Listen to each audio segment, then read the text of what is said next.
আপনারা মেসেঞ্জারে টাইপ করছেন আর সেটা অন্য কেউ জেনে যাচ্ছে, তাহলে আজকের এই ভিডিওটি আপনার জন্য। আপনারা মেসেঞ্জারে টাইপিং করবেন আর সেটা কেউ বুঝতে পারবে না যে আপনারা টাইপিং করছেন।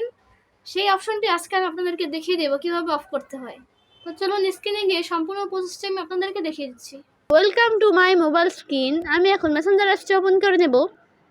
আমি যে আইডিটি চাচ্ছি যে সে আমার মেসেঞ্জারে টাইপিং করতেছে সেটা সে না বুঝুক, সেই আইডিটি ক্লিক করে নেবেন। আর আই বাটনে ক্লিক করবেন, স্ক্রল করে নিচের দিকে চলে আসবেন, টাইপিং ইন্ডিকেটর এখানে ক্লিক করবেন। এই অপশনটি আমার অন করা আছে, আমি এখন অফ করে দেব। তাহলে আমি যে টাইপিং করছি সেটা সে বুঝতে পারবে না। তো ভিউয়ার্স, আমার এই ভিডিওটি আপনাদের একটু হলেও ভালো লাগে তাহলে অবশ্যই লাইক, কমেন্ট, শেয়ার এবং সাবস্ক্রাইব করতে ভুলবেন না। আসসালামু আলাইকুম।